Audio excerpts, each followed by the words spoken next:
howdy all, grab yourself a drink, it is time for some PathOfExile discussion.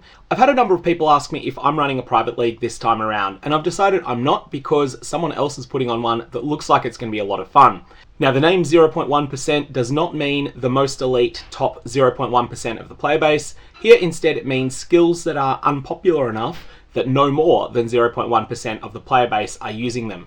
This is all going to be about exploring the potential of unpopular and underrepresented skills in the metagame at the moment. This private league is going to be starting when this video is about 1 3/4 days old, although I'm not going to be able to play it for several hours after that. Now, fresh start's always an exciting time in PathOfExile. I know there's a small section of the player base that don't like fresh starts, and those people play in permanent standard and have a great time there, but I'm definitely at the extreme opposite end. I like to have a fresh start where you're basically going back to square one.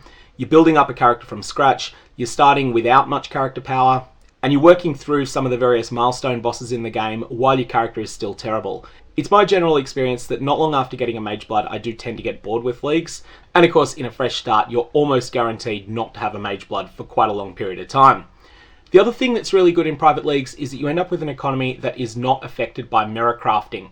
Even though only a tiny percentage of the player base engage in mirror crafting, it's something that does have a huge impact to the entirety of the league economy. A whole bunch of consumables that are rare, like Vivid Vultures, Tailoring Orbs, Tempering Orbs, these become too precious to use in most circumstances other than mirror crafting, and especially this goes double for Hinakora's locks.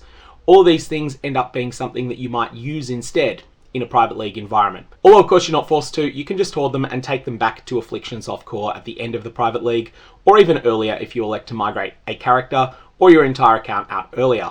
The other thing you'll notice about a private league economy is that it ends up being an economy that's much more cooperative and less cutthroat than the normal trade league, where people will often help each other out with various gear milestones. So what's the rule set for the 0.1% league?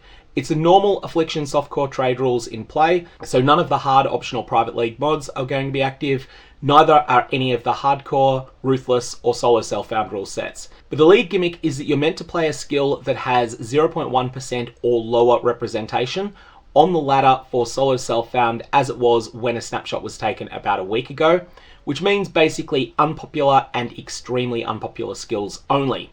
There's a full list of these in a spreadsheet, and I'll put a link to that down in the description of this video below. A lot of these gems include new transfigured gems that haven't really been explored all that much because they're not as provenly overpowered as Penance Brand of Dissipation or a couple of the other really strong ones. Now for the period that you're going through the campaign, you're free to use any gem in the game, including things that are at the center of the meta, like Tornado Shot or Lightning Arrow. You can run those all the way up to and including Katava, but once you start going into maps, it's expected that you'll shift over to an unpopular skill. I do think there'll be a lot of trading around of transfigured gems early on, and if you've got an item that you want to list as available for anyone in the league to take for free, you can list it for 420 Gem Cutters Prisms, and that's a way of saying this is free to a good home. But of course you're also free to list things at any other price, and that will just be an exchange. Here's a few potential builds you might consider. I don't promise that any of these are going to perform well, but all of them are options that fit in with the rule set.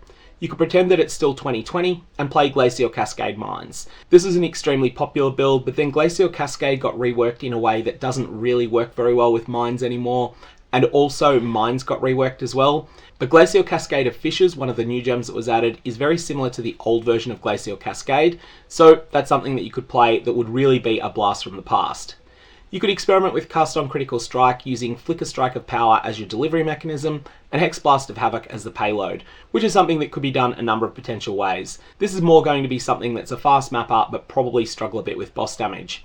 You could run Smite of Divine Judgment on a Chieftain with or without the armor stacking package, and the rules explicitly allow you to use Vile Smite of Divine Judgment, which is something that will be clarified in that document that I put around. And this is despite the fact that that gem does give you both Smite of Divine Judgment and Vile Smite, and Vile Smite's utilization rate is more than 0.1%. It is still something that's allowed. You could run a Wild Strike of Extremes Trickster, and there's also a couple of other things that are possible on the Trickster Ascendancy, like Frostblades of Catabasis, that are also worth your while considering. Or you could go for something that's a known high performer, but that can be a bit hard to start, and that's the Righteous Fire of Arcane Devotion builds. All of these are potential options that you could go with, and there's obviously many hundreds of additional skills you could play around with, because most skills in the game are seeing a small amount of use. Now one of the main hangouts for this league will be in Global 4235, So you can jump into that if you want to chat with other people that are in the event. I typically use Global 16807 for my own community, but I'll be jumping over to 4235 for the duration of this event, and then I'll be jumping back to 16807 later. So that'll be a place to brag about items that you've got, or potentially to ask for help with a particular boss, or all sorts of things like that. Finally, Prof, who's the person that's putting this together, has come up with a number of challenges that are entirely optional, and they're listed in the league spreadsheet. Some of these are reasonably easy, like acquiring a fishing rod or defeating a Zaro at monster level 83. Some of them are much harder, like going AFK for 5 seconds in a Cyrus deatomization storm, and these may get added to over time. The league has currently got about 160 funded slots, and will also crowdfund purchases of additional entry slots into the private league once it starts to fill up. It's currently paid for 10 days, but if there is interest, it can definitely be extended beyond that.